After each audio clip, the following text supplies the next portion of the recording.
सुप्रभात बच्चों। कल हम संधि के बारे में पढ़ चुके हैं। आज हम पहले इसको एक बार रिवाइज करेंगे, फिर आगे पढ़ेंगे। हमने पढ़ा था संधि क्या होती है। दो वर्णों के मेल को संधि कहते हैं। वो वर्ण कौन से होते हैं?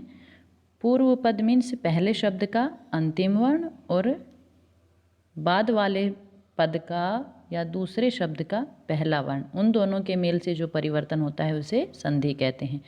जैसे विद्यालय, विद्या में अंत में क्या है? आ, और आलय में पहला वर्ण क्या है? आ, तो दोनों मिलकर क्या बनेंगे? आ। ये हमने पढ़ा था। फिर संधि के भेद पढ़े थे। कितने भेद होते हैं संधि के? 3। स्वर संधि, व्यंजन संधि और विसर्ग संधि। हमारे लिए केवल स्वर संधि है, हमारे सिलेबस में केवल एक ही है स्वर संधि। हम उसके बारे में ही पढ़ेंगे। स्वर संधि में स्वर वर्ण के साथ स्वर वर्ण का मेल ही स्वर संधि कहा जाता है। संस्कृत भाषा में कितने स्वर्ण माने गए हैं? ये सब अ, आ, ई, उ, री, री, री, ए, आई, ओ, औ, ए, आई और ओ, औ। स्वर संधि में इन सब का आपस में मिलन होता है। और स्वर संधि के भी 5 भेद होते हैं। दीर्घ संधि, कल हमने दीर्घ संधि के बारे में पढ़ा था। पहला है दीर्घ संधि। हमने दीर्घ संधि के बारे में पढ़ लिया था। ह्रस्व स्वर जो छोटे होते हैं, जैसे अ, ई, उ और री, ये अपने ही छोटे या बड़े स्वर के साथ मिलते हैं तो उनका बड़ा हो जाता है। जैसे इतना पढ़ा था हमने कि अ और अ मिलकर आ बन जाता है। अ और आ मिलकर भी आ बन जाता है। आ और अ मिलकर आ बनता है और आ मिलते हैं तो भी आ बनता है। उसके लिए ये अलग से एक टेबल बनाई गई है। ये सब अ और अ मिलकर आ बना, अ और आ मिलकर भी आ और आ और आ भी आ बना। ऐसे ही छोटी ई बड़ी ई, छोटी ई और बड़ी ई मिलेगी तो भी बड़ी ई और छोटी ई मिलेगी तो बड़ी ई और बड़ी ई मिलेगी तो भी बड़ी। ऐसे ही छोटा ऊ बड़ा ऊ, छोटा ऊ और बड़ा ऊ बड़ा ऊ और छोटा ऊ बड़ा ऊ, और बड़ा ऊ मिलकर भी क्या बनेंगे? बड़ा ऊ। री और री मिलकर बड़ी री और री मिलकर बड़े री। तो हम दीर्घ संधि पढ़ चुके थे। आज पढ़ेंगे हम यण संधि।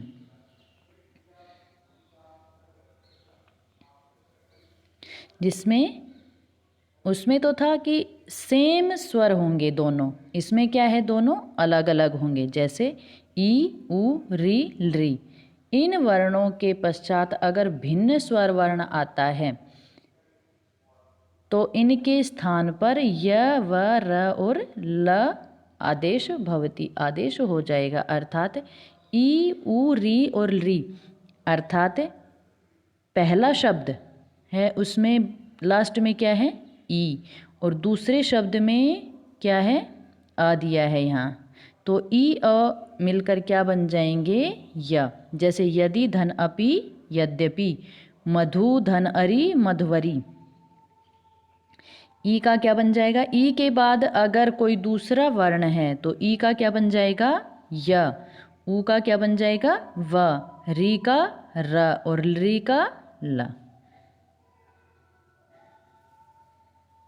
तो यद्यपि का यदि धन अपि अगर कहीं लिखा होगा तो उसकी संधि क्या हो जाएगी? यद्यपि। ऐसे ही मधु धन अरि, मधु में अंत में क्या है? ध धन उ, और आगे क्या है? अ। दूसरे शब्द का पहला वर्ण क्या है? अ। उ और अ मिलेंगे तो क्या बन जाएगा? व। तो मधु धन अरि का क्या बनेगा? मधवरी। ऐसे ही वधू धन आगमन, अब इसमें बड़ा ऊ आ गया तो क्या बन जाएगा?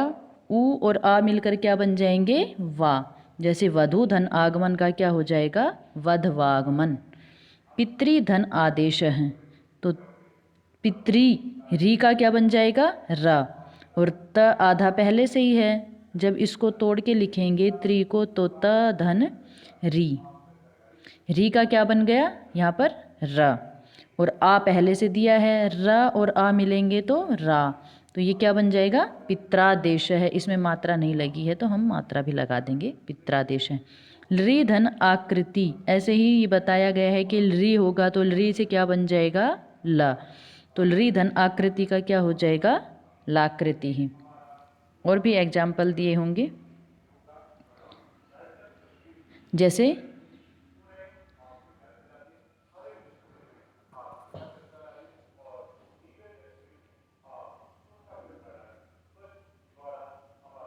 इसमें भी यही प्रक्रिया बताई गई है, ऐसे ही चार्ट बनाया गया है।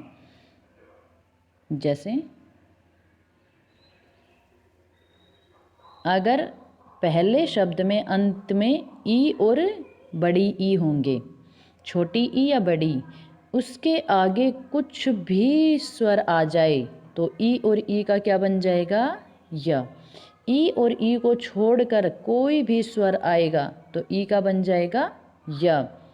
ऐसे ही पहले शब्द का अंतिम वर्ण होगा उ, और उसके बाद कोई भी इन सब में से कोई भी स्वर आएगा तो उसका क्या बन जाएगा व। री का क्या बन जाएगा र, री का क्या हो जाएगा ला।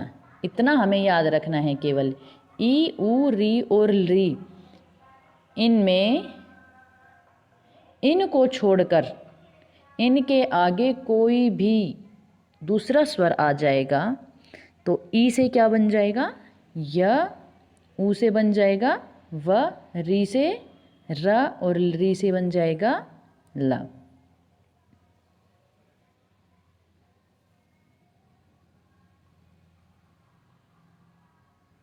इससे अगला है गुण संधि।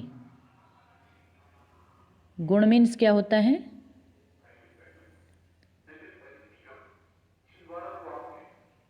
गुण संधि में अर्थात उसके गुण में वृद्धि हो जाती।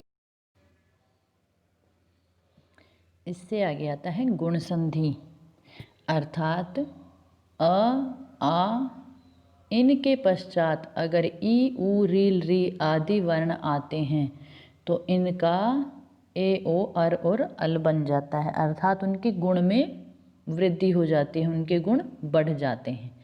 अब हम देखेंगे, जैसे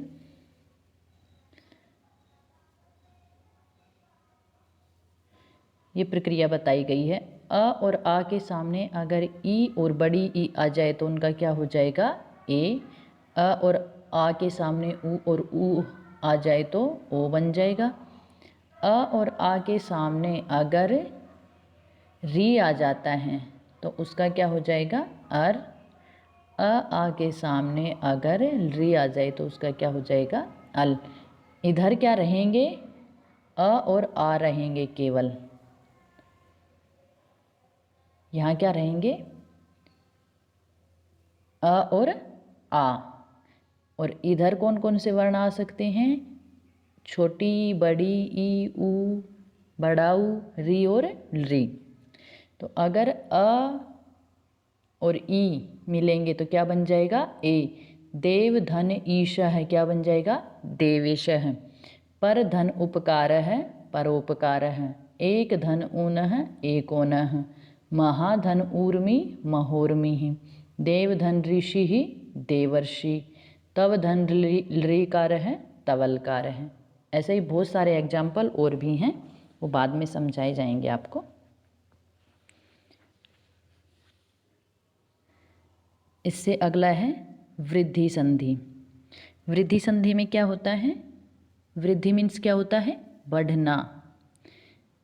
अ और आ के पश्चात अगर ए या ऐ आ जाए, ओ या औ आ जाए तो उनका ऐ या औ हो जाता है। जैसे ये दिया है छोटा सा चार्ट, अ और आ है और उनके साथ ए ऐ जुड़ेंगे तो कौन सा होगा बड़ा वाला। वृद्धि का अर्थ ही क्या है बढ़ना। जैसे अ और ए मिले तो वो बढ़ जाएंगे और बढ़कर क्या बन जाएगा ऐ। अ और आ के साथ ओ मिलेगा तो क्या बन जाएगा औ, और औ मिलेगा तो भी क्या बनेगा औ, अर्थात ये बढ़ जाएंगे, वृद्धि का अर्थ ही क्या होता है? बढ़ना। ए छोटा रूप है, ऐ बड़ा रूप है, तो जो बढ़ा हुआ रूप है वो हो जाएगा। जैसे एक धन एकम, तो यहाँ पर क्या है? क धन आ, अंत में अ है, तो अ और ए मिलेंगे तो क्या हो जाएगा? ऐ, एकैकम। देव धन ऐश्वर्यम, देवैश्वर्यम। गंगा धन ओघः, गंगौघः। महाधन औषधिः, महौषधिः। अर्थात यहाँ पर ओ है लेकिन इसके साथ आ मिला तो इसका क्या बन जाएगा? औ। इतना याद रखना है केवल हमें।